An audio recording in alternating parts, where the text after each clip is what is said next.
We're live. Hello, everybody. It is Heather and Deb, the skeptic and the mystic, where we talk about things that are slightly unbelievable sometimes, but always practical. And there's space to be skeptical about everything that we say because we are, or at least I am for sure. Definitely. Sometimes I am. Sometimes I am. Sometimes I am. And today we're going to talk about how to deal with annoying family over the holidays. So there might be one or two of you out there who have an annoying family member that you're not looking forward to seeing. This one is too. Right. And I know for some people, the past year plus, it was like, oh my gosh, this is so great. I don't have to go. Ooh. And have my phone is that your mom calling? Yeah. That's BJ. Oh, crap. Wait, I got to call you back. We're on the podcast. I didn't mean to answer. Bye. I didn't mean to answer either. No, I'm totally off track. I meant to text him and tell him. Yeah. So let me text me. So, yeah, where were we at? Yes. Okay. Yes, people like last year having the excuse of like, oh, can't come to see family, depending on where you are on the spectrum of everything that's going on. I know a lot of people like use that as an excuse, like can't do family. And some people really liked it. And other people are like, I really want to go see my family. And at the end of the day, there's always somebody in the family that is going to, I can't say always, but for a lot of people, right, there's going to be somebody in the family that drives you crazy. So we wanted to give you some practical and some tools that you might be like, a little bit weird, but they work, of how to deal with it. And these are tools that I give my clients. And I was telling Deb before we got on that I was working with a client last week about this because she has a situation where a very close family member, it's like, it's going to be challenging. And this time, especially now, because there's so many polarized beliefs about everything. True. So much more, right? Mm-hmm. So if you have that unfortunate experience where you believe over here and your family member believes over here, and you have to deal with them, here's some tips that'll be helpful for you in that. So, Deb, let's dive into your tip first, because that's an easy one. My tip? Yeah, but yeah. No. I mean, I have the luxury, I will call it a luxury, of not, I don't have any family that lives near me. And we aren't, well, I will travel typically, but a lot of my family doesn't. And in any case, I have chosen to just say no to everything. And I am going to spend my holiday enjoying some time alone, which for me is not a painful experience. But I think we're here to talk about people that would rather not be alone at the holidays, or maybe don't have that option, even if they would rather. Right. Right. So yeah, first tip, if it's possible, don't go. Yes. Yeah. So the next thing is you want to be intentional about your time, like thinking about your time with your family. And it's a question that I love to ask, and I have people ask this top of mind. I'm going to put it up here is when you're driving away, like when you're driving away from dinner or the weekend or the week or whatever, what is it that you would want to have experienced? Okay. Is what are the feelings that you want to feel when you're there, instead of just, oh, I'm here and I'm feeling this. Intentionally go in with, I want to have this Thanksgiving be a Thanksgiving of connection and joy and celebration. Just kind of pull those out of the air. And you have those at the forefront of your mind. And then each day, each moment, you can say, okay, what can I do to create connection and joy and celebration? This person is driving me nuts right now. They're talking about their politics or their religion. Like, in what way can I create connection and joy and celebration? Was the last one I said? I think so. And so when you can get clear on that, and then look for ways to create that, and look for different things that you can focus on. It's not, you're just going to be like, oh, well, they didn't happen. You have to intentionally create them. And so I've told this story before, and this is nothing that is new for, like, I'm not saying this like without permission, but my mom, I think I've told you this, Deb, before. many times. My mom used to hum, well, she still hums all the time. And it drives me crazy to be around her. She's always like, and she doesn't know that she's doing it. And I have what's called misophonia, where it's like particular noises can really drive you nuts. And we used to get in these fights all the time. And she'd be like, well, you just don't like it because you're miserable. And I'm like, no, I don't like it because it's annoying. And so it was not fun. And then I realized, you know what? Like that, I don't want to feel irritated every time I'm around my mom, because at the end of the day, I'm not going to have my mom around. Like there's going to be one day in my life when my mom's not around, and I'm going to really wish that she was around. And so I wanted to have the experience of enjoying the moments with her. So I was like, what did I need to do to create that experience? And I needed to focus on a certain feeling. And so the feeling I picked was gratitude. And so I made the decision that every time I heard her hum, I would express gratitude for the fact that she was there, knowing that one day she's not going to be there. And I just focused on creating the feelings of gratitude whenever I heard my mom hum. And it would just start to make me chuckle, because I'd just be like, oh, there she is. She's humming. Yeah. Right? Yeah, because I guess when you reflect, when that day comes, when you reflect, you're going to be like, oh my God, she used to hum all the time. And even if you knew it was annoying, like you said, you'll giggle about it. That's interesting that you bring that up. I'm partway through an Andrew Huberman podcast on the neuroscience of gratitude. And I wish I had been able to listen to all of it before we talked about this, because it's really, I'm curious what he has to say about things like that, like how you can actually change your brain chemistry with gratitude. I have no answers yet. Well, I mean, I know that you totally can, because I've done it. I did it with my tax audit. I know I've told you that story. And I just was like, okay, what can I do to feel gratitude for? And since it's Thanksgiving, right? It's like, what can I do to feel gratitude? And so it's going to lead into the next thing. So the first one is like, when you're driving away, what is it that you want to experience? And what's the feelings that you want to have? And then the second tip is what I call create your movie. Right? So when we think about your life, right, you're the star in your movie. You are the main character in your movie. Everything revolves around you, right? According to us, right? And all of the relationships that we have are all supporting actors or actresses, like to help the star win and be the best version of themselves. And so in every movie, you have different types of characters, including the villain. The villain, if a movie doesn't have a villain, it's kind of boring, right? I mean, whether it's a like mean, nasty villain or just like this little like nagging villain, that villain is always the one that drives the main character to like become the hero at the end, right?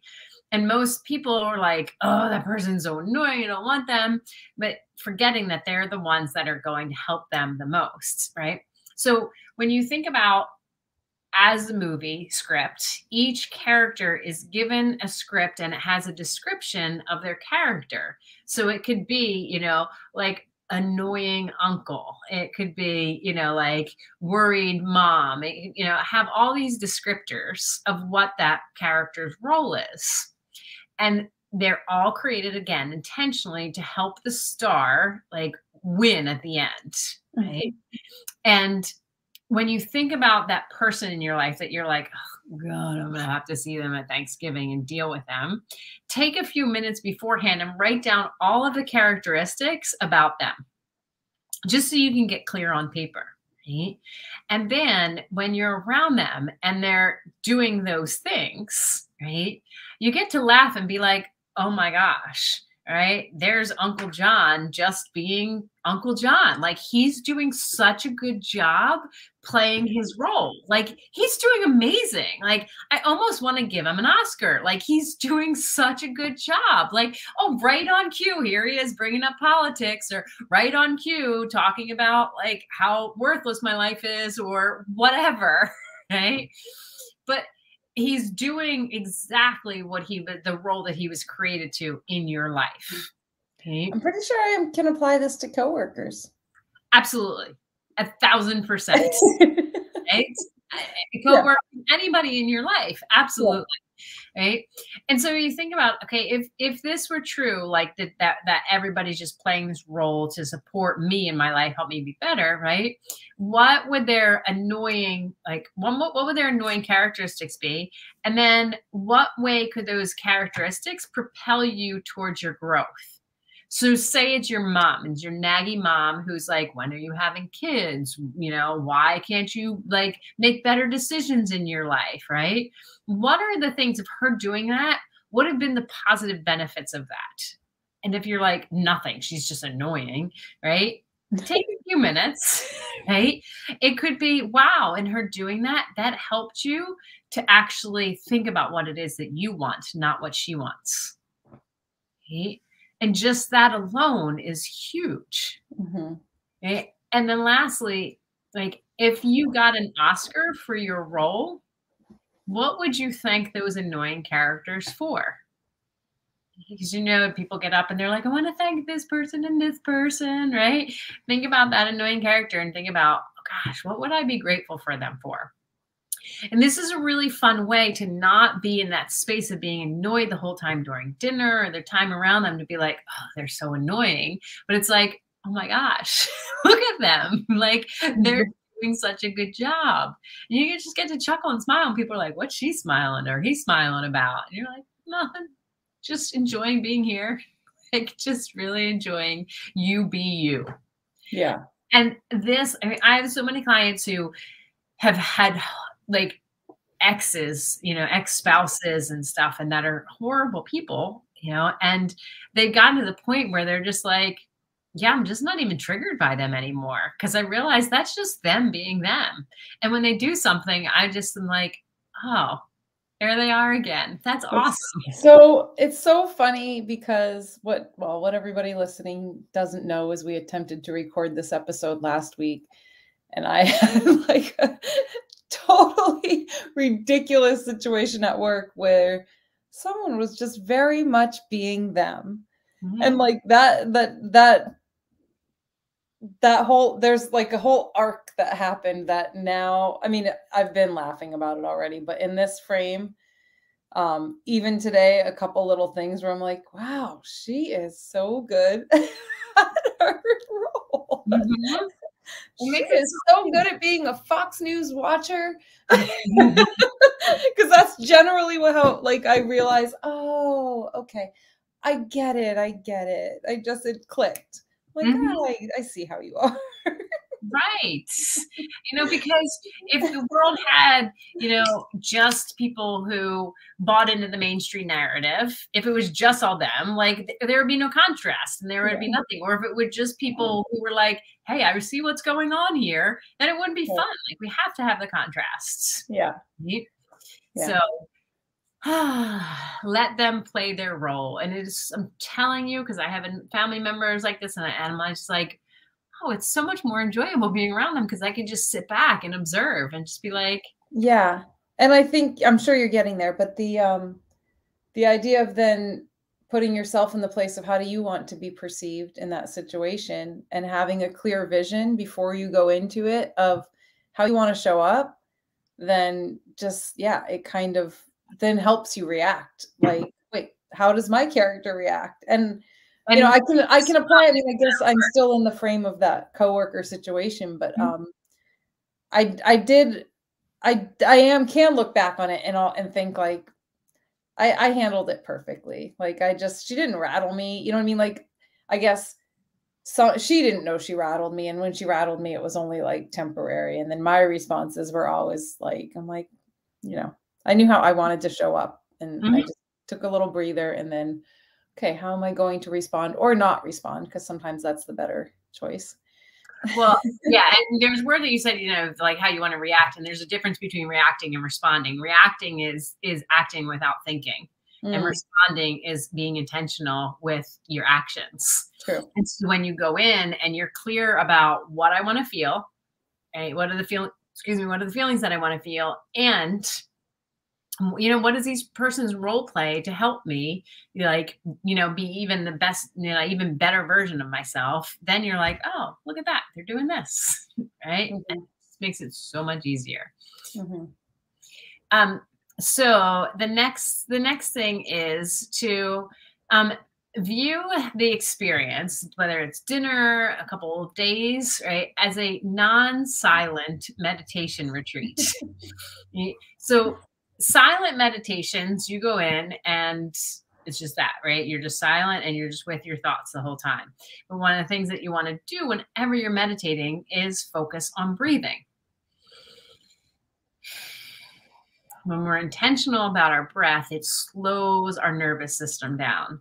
When our nervous system is slowed down, we're able to respond better, right, instead of that reaction. And so when we can go in it and say, okay, this whole time I'm going to be with my family, these people that are annoying to me, right? I'm just going to focus on my breath. And having a mantra or a statement, which is a mantra is a statement or a slogan that is repeatedly stated to help the mind concentrate and be at peace. Like having a mantra can be really beneficial because it gives your mind focus and it's like, okay, I'm not going to react. So a couple of years ago, I went to a family member's. I'll just leave it at that. Went to a family member's. I had to be there for a couple of days, and I knew it was going to be challenging because this family member she can be challenging. I'll just say that, right? And I had this mantra in my head. I was like, this is just going to be a breathwork retreat the whole entire time. And every time she did something that I could feel my blood pressure, I was like, just going to breathe. And I just, would say, I'm a light in the dark place. They're lucky to have me here. And that's my smart ass response, to like, it's okay. Like I get to be, I know who I want to show up as, and I get to be that in this place, but it's a bright light isn't a bright light if there's not darkness surrounding it. And so just whatever mantra helps you, right, to know that you're just breathe, focus on love, right, and use breath work as a time to slow your nervous system down so that you can drive away feeling at peace instead of triggered and like, oh my gosh, I got to get out of here. Yeah.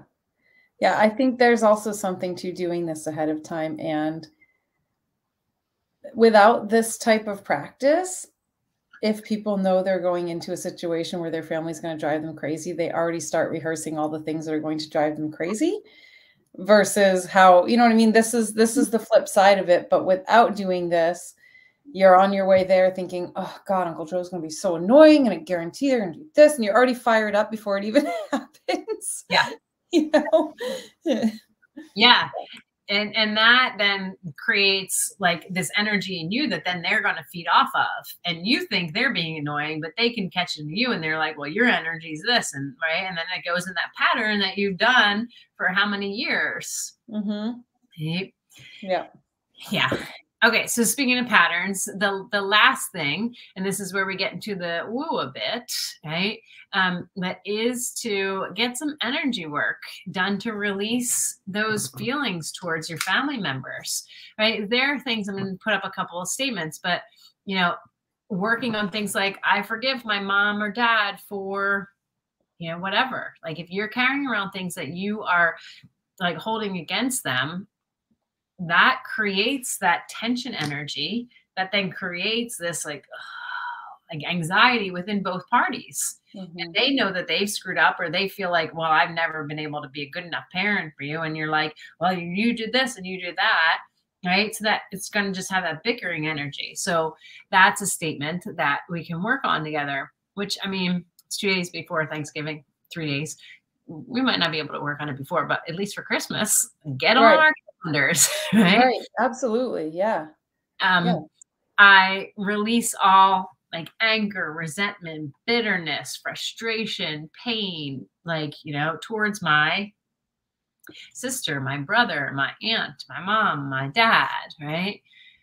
This one, I allow my mom, my sister, my dad to live how they choose, right? Whether they got the shot, they didn't get the shot, whether they love Trump, they hate Trump, whether they think that, Biden's the best thing ever or the worst thing ever. Like I allow them to live how they choose. Mm-hmm. That one, is really hard for a lot of people. Well, Right? especially family, I mean, I think many of us, it's easier to your friends, family, but there's, the bond with family is one that you do feel like personally impacts you. So Mhm. it's a bit harder to get to that place of I don't care what they do. Not you don't care, but that you allow whatever Right. they do to be their own doing. Right. Yeah. Yeah. Yep. The last statement, is there anything preventing me from loving my, mom, dad, sister, brother, right, for the way that they are? Right? Because at the end of the day, right, they are not the ones with the problem with themselves. Well, I mean, they probably do, but I'm like, right, mm. right. But you're if you're getting annoyed by them, it's because you're fighting reality and you think that they should be different than they are. Mhm. Right? Yeah. Yeah. And that is what creates Byron Katie talks about, like, when you fight reality, like, that's creating a war, right? And they just are who they are. And what prevents you from loving them exactly how they are? There's just stories about that they should be this, they should be this. My mom should have showed up like this for me. My dad should have done this for me. And trust me, I get it. This is stuff I work with people all the time on. I'm not glossing over to be like, hey, just forgive them. Like, I know this is deep work that needs to be done. Right? But when we think that they should have done different and we haven't taken the time to step in their shoes to know the pain that they're carrying from their parents, that their parents are carrying from their parents, and their parents are carrying from their parents. I did energy work on a client today, and there was something that was inherited 10 generations back. Mhm. Right? This stuff goes down, but you get to be the one to change it. Right. Right? Right. Yeah. This is interesting. It's because even I will say, we jokingly said like my best strategy is don't go, but I still have these thoughts about why I'm happy I am not going. So and so and so and so. And Yeah. sometimes that's appropriate. I mean, if it is an abusive situation, No, or but I mean, like in that example, it's even just I am glad I'm not going, so I don't have to listen to. I mean, my mom is never going to listen to this podcast, so I don't have to listen to her be a victim of everything. It drives me crazy. But, but why do I care, right? Like I'm looking at these statements and I'm like, if she wants to think she's a victim of everything, yeah, I I mean, guess. who are you to take away her happiness? Like, if she's really happy being a victim, like, that's really fucking selfish of you, Deb. Like, Right. right? It must make her happy. Yeah, it has to on some level, and I know that's hard for some people to hear, but, like, when we keep doing the same thing over and over again, we get off on it, Yes. you know? Yes. No, I'm a big fan of that. We've talked before about shadow work and that existential kink. I love that book because that's her whole premise. Right. Is if it's showing up in your life, you like it somehow. Mhm. Something about it, yeah. Yeah. So, if you're listening to this live, you're listening to this on a repeat, let us know if these are helpful for you. Let us know if you've implemented them and how it's helped your holidays, whether it's this Thanksgiving or, over the next couple of weeks, because there's lots of parties and stuff. I will leave with this one thing though, because it always comes back to this in so many ways. It is really challenging to be able to work through this stuff when your body is overtaxed. And so if you're having a ton of sugar, right, that makes your trigger like so much shorter. If you're not getting proper sleep, if you're not getting enough water, if you're not getting enough exercise, it's going to be really challenging. Alcohol. Alcohol, Alcohol is a huge one at this time of year. for sure. Because alcohol Tends just turns into sugar in your body. So your poor pancreas is like, oh my gosh, please, like, leave me alone. And Yeah. I have been noticing lately, this is just anecdotal for myself. Because I go through phases where I don't drink for months, and then this time of year, of course, like I've gone out, I've like had a few different like times recently where I've gone out and had a few drinks, and it straight up makes me feel like flat out depressed for a day or two, Yes. like to the point where it is not worth it. Mhm. Um, I start to realize, like, and I'm not judging because I have been this person where you're like, I just want to have another drink. Like, that's how it becomes such a cycle. But yeah, on that note, it's not that easy, I think, with sugar, with anything that they're addictive substances. It's not that easy to say just don't do it, but notice. Right. Notice. Absolutely notice, because the emotions that come up in the liver when it's imbalanced are things like depression, frustration, taken for granted, resentment, guilt, hatred, bitterness, anger.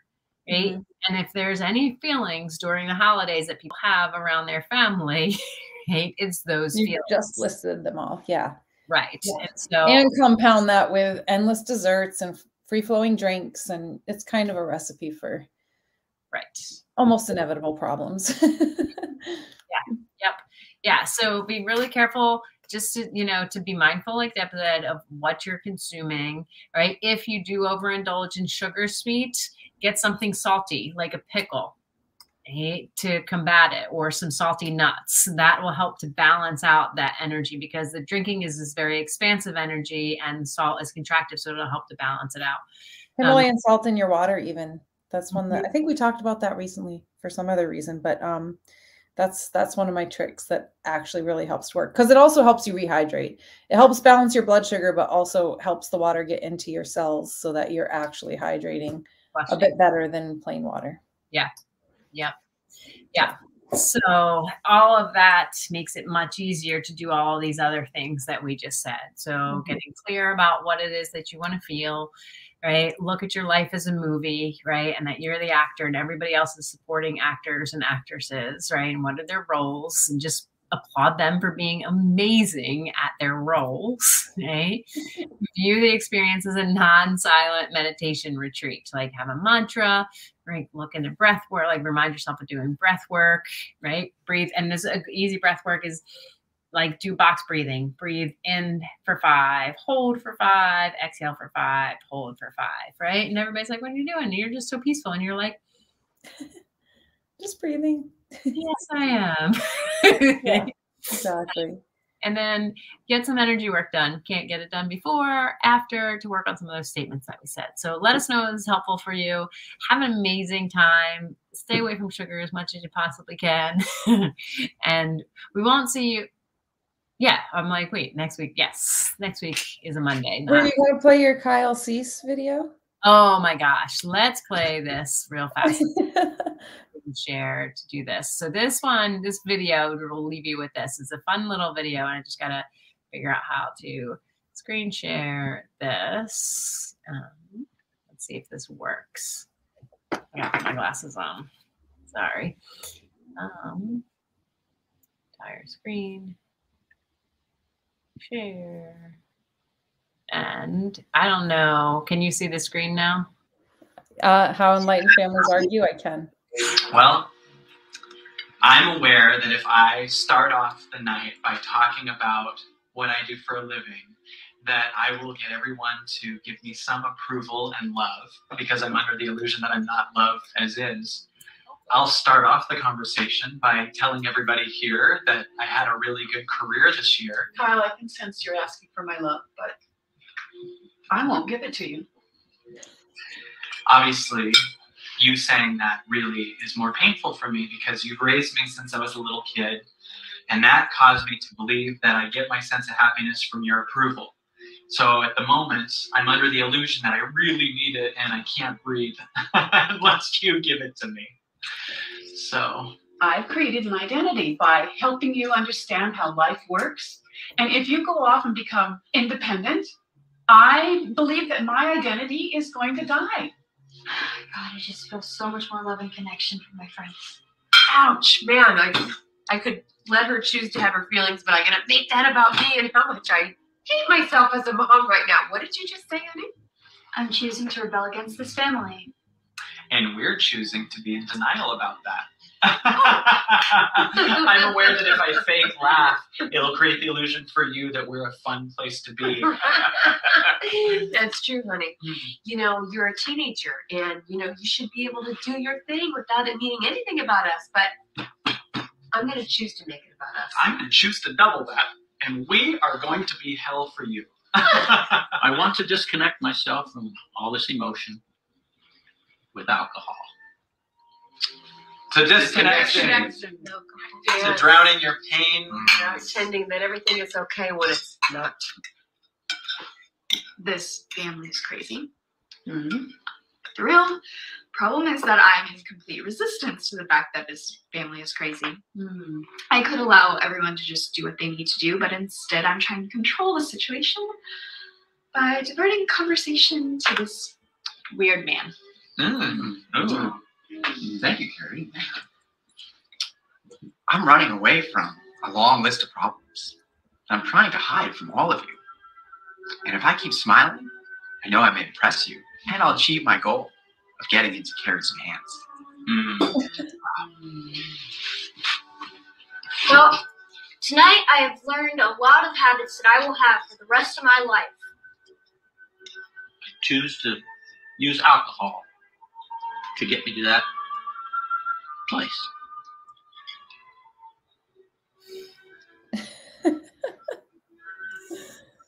I love that. Were you able to hear all that? Yeah, that's silly. It's silly, but it's so funny and true, right? Yeah. How I love it. Like, it's like, I can choose to be in denial that his family is crazy. You know, it's just like, embrace it. Stop fighting it. Yeah. So let us know if this is helpful for you. And if you watch us on a replay or on the podcast, and we will see you or hear you guys or whatever next week. Bye. Happy holidays.